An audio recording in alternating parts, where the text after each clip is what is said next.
हनुमान जी। शंकर जी कौन है? शंकर जी भगवान श्रीमन नारायण के पोता हैं। कैसे? भगवान नारायण के पुत्र हुए ब्रह्मा। बोलो हाँ या ना? जी। ब्रह्मा जी की भ्रकुटी से भगवान शिव का जन्म हुआ। लेकिन शिव पुराण में लिखा है कि हाँ जी अनिरुद्धाचार्य जी ने कहा जी कि भगवान शिव जो हैं वह भगवान विष्णु के। अनिरुद्धाचार्य जी, अच्छा जी ठीक है ठीक है। अनिरुद्धाचार्य जी ने।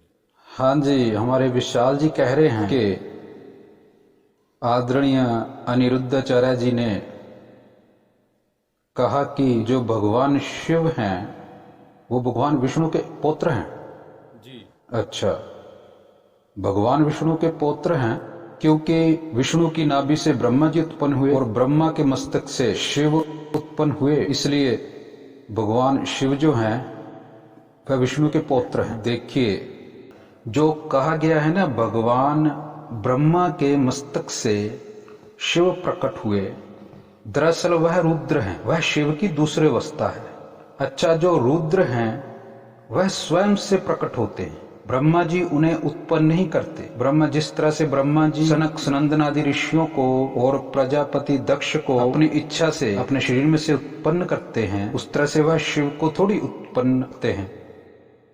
वह तो स्वयं की इच्छा से उनके मस्तक से प्रकट होते हैं।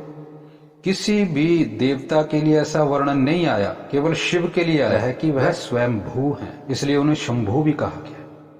शंभु काल का महाकाल, देवों का महादेव, इस तरह से वर्णन जो आता है वह शिव के बारे में आता है। कहीं पर भी ऐसा नहीं आता कि शिव को किसी ने उत्पन्न किया। शिव स्वयं से प्रकट होते हैं, यह हर पुराण का वर्णन है। और ब्रह्मा के मस्तक से भी स्वयं ही प्रकट होते हैं। और भगवान विष्णु के बारे में कहीं पर भी ऐसा वर्णन नहीं है कि वह स्वयंभू है, वह खुद से प्रकट होते हैं, ऐसा नहीं वर्णन है। हर जगह उनका यही वर्णन आता है, या तो वह शक्ति के माध्यम से प्रकट होते हैं या फिर शिव के द्वारा प्रकट हो रहे हैं। स्वयं से कभी प्रकट हो रहे हैं ऐसा वर्णन नहीं आता। तो कोई भी अवस्था निराकार नहीं है, सभी साकार है। केवल एक ही अवस्था निराकार है, वह है लिंग शिव का। विष्णु का लिंग नहीं है, ब्रह्मा का लिंग नहीं है, तो वह लिंग के माध्यम से निराकार अवस्था से साकार रूप में प्रकट होते हैं, ऐसा वर्णन शिव पुराण में आता है। शिव ही प्रत्यक्ष स्वयंभू है और ब्रह्म का स्वरूप है, कोई भी देवता नहीं है। विष्णु के बारे में यही वर्णन आता है कि या तो वह शिव के माध्यम से प्रकट होते हैं या शक्ति के माध्यम से। देखिए, शिव और शक्ति तो एक ही है। जब शक्ति के माध्यम से प्रकट होते हैं, विष्णु से जब पूछा जाता है कि आप किसको जानते हैं, आपसे पर कौन है, कहते हैं कि मैं केवल उस शक्ति को जानता हूं जिनके माध्यम से मैं प्रकट हो रहा हूं, मैं उस शक्ति को जानता हूं। तो शक्ति और शिव तो एक ही है, शक्ति को ही शिवा कहा गया है। यदि शक्ति के माध्यम से विष्णु प्रकट होते हैं तो फिर इसका अर्थ हुआ कि वह शिव के माध्यम से भी प्रकट होते हैं, क्योंकि शक्ति और शिव एक ही है। देखिए, यह जो ब्रह्मांड है ना, यह अनादि नहीं है।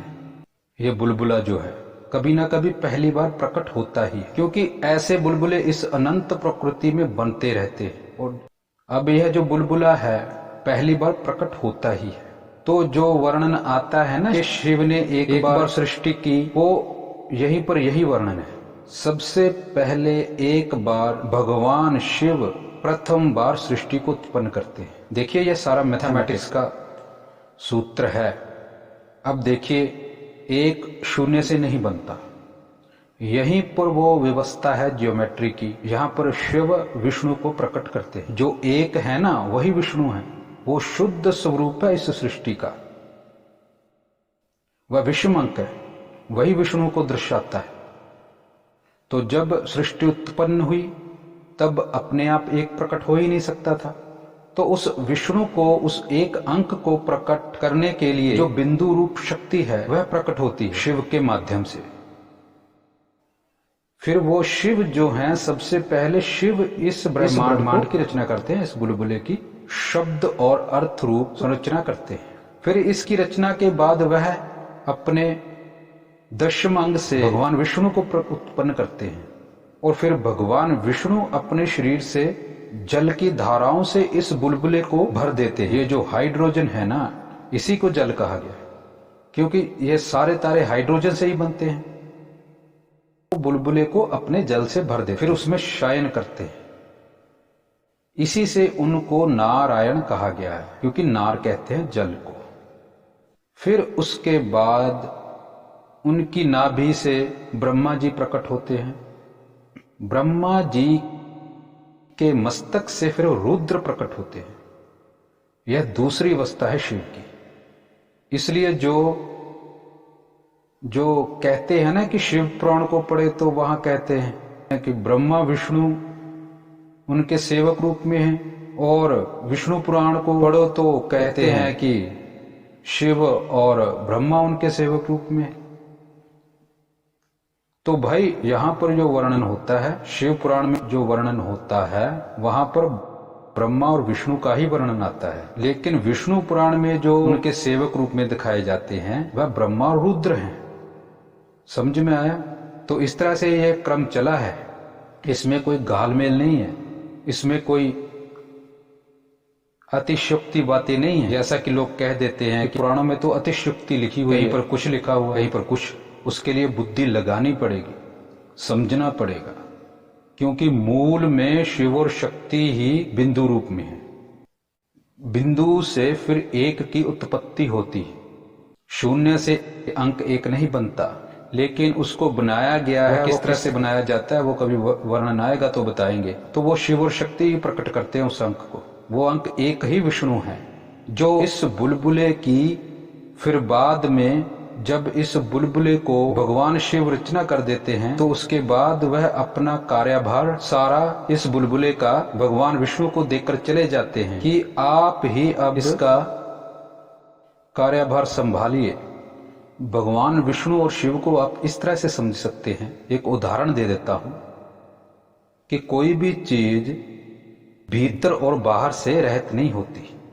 बाहर शब्द का प्रयोग तभी होता है जब भीतर होता है, भीतर शब्द का प्रयोग तभी होता है जब बाहर होता है। तो बाहर और भीतर, बाहर तभी है जब भीतर है, भीतर तभी है जब बाहर है। इस तरह की अवस्था हर तत्व की और इस ब्रह्मांड की और इस अनंत की भी ऐसी अवस्था है। बाहर भीतर वहां पर है। तो आप एक वृत्त को लीजिए। वृत्त की जो परिधि है वह क्या है? वशी। वशी इसलिए है क्योंकि सारा वृत्त उसी के वश में है, उसके भीतर है।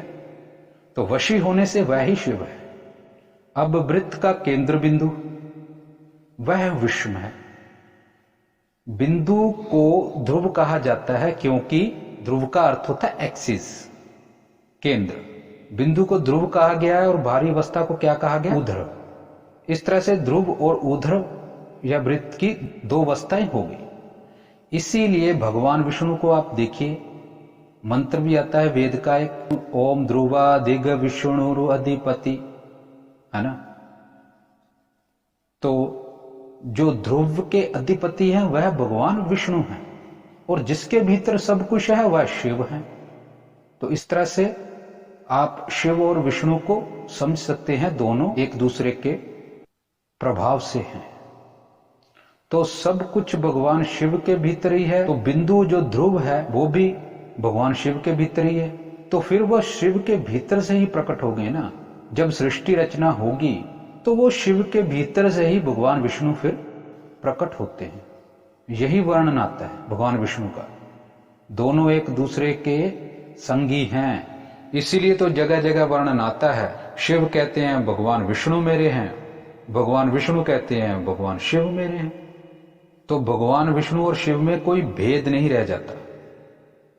कार्यों से भेद होता है, वो एक व्यवस्था पुराणों में लिखी गई है। अगर हम पुराणों को उस तरह से नहीं समझेंगे वैज्ञानिक दृष्टि से, तो फिर कैसे चलेगा।